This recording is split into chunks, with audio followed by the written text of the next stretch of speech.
Today in this video, I'm gonna to explain you what is quantum computer and how it works. So first of all, if you understand a quantum computer, we need to understand how ordinary computer works. So basically, in ordinary computer, transistor way setup, it can amplify an electrical signal. It just activates a switch. But in ordinary computer, the smallest unit of information is bit. Yeah, and it is a form of in binary digit, that 1 or 0. Here 1 is representative on state and 0 is representative of state.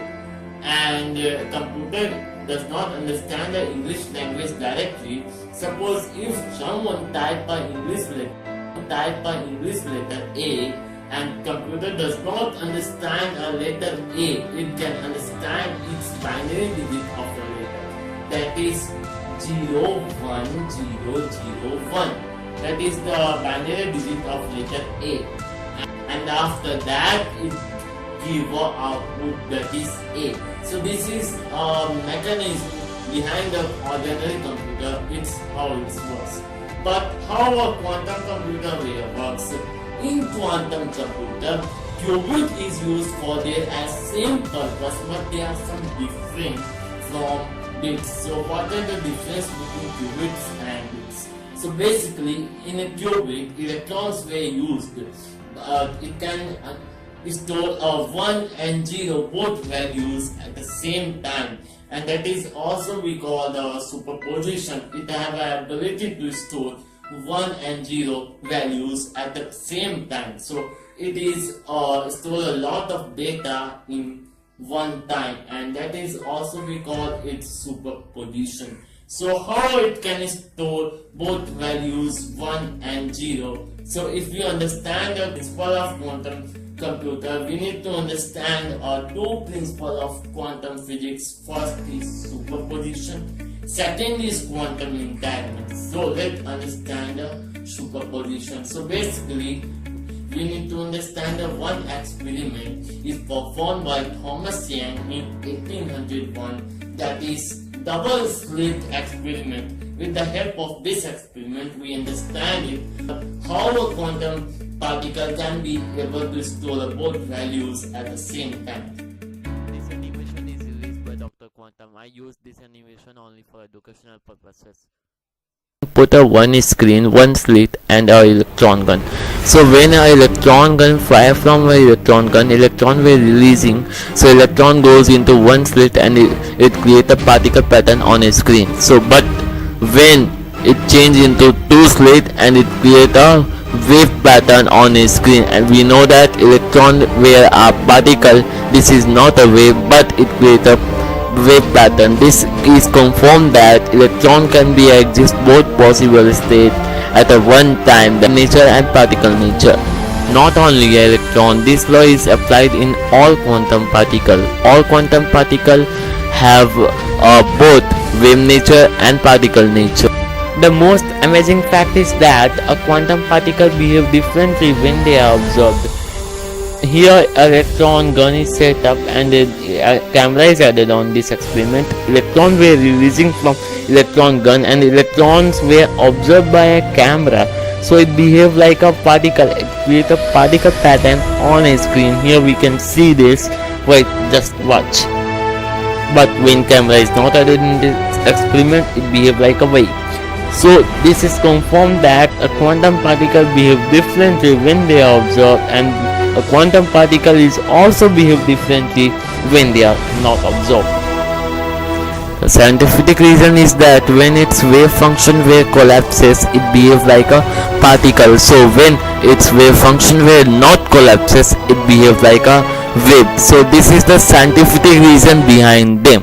Basically, in double slit experiment, we understand it. A quantum particle can be able to exist both possible states, that is particle nature and a wave nature, and qubits were able to store both values 1 and 0 at the same time. This is because of superposition.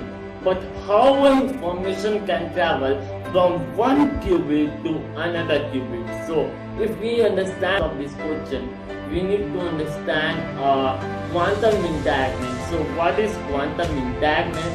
Suppose I am in outer space and I have a one particle that is A, but I split the one particle into two particles and I give a name that is A and B. Here this particle is not physically connected, but they are connected with each other. How they are connected with each other? How the information can travel from A to B? So let's understand it. Suppose if I spin a particle A in upward spinning value, another particle can already spin in opposite spinning value. Yeah, if I spin a particle A in upward, another particle B is already spin in downward. So this is because information can travel from A to B, and B particle knows that what have a spinning value A particle. So this is because information can travel in quantum computer because of quantum entanglement. With the help of quantum entanglement, information can travel from one qubit to another qubit. But how a quantum computer and the ordinary computer were different, and why the quantum computer is faster than ordinary computer? So let's take one example. If I have a ordinary computer and I am set the password in my ordinary computer, that is 111. So I have my password is 111. Let's imagine that I am forget the password. I don't know my password, but I have a 4 option. Out of 4 options, one is correct option. Suppose if in first option I give 111, in second option I give 110, in third option I give 001, in fourth option I give 000. So basically in ordinary computer choose 4 option with the step by step. First of all, ordinary computer choose first option, second option, third option, fourth option with step by step. And if first option is correct, then ordinary password, that is 111. But in quantum computer can be able to choose all the 4 options in one time because of superposition, and it can compute and it give a correct answer within a fraction of seconds, and that is 111. Do you know the world's first company which made a quantum computer is D-Wave? D-Wave is the world's first company which made a quantum computer about 16 qubits, and NASA, Google, IBM, Microsoft is also developing its own quantum computer, and maybe in future quantum computer is ordinary computer.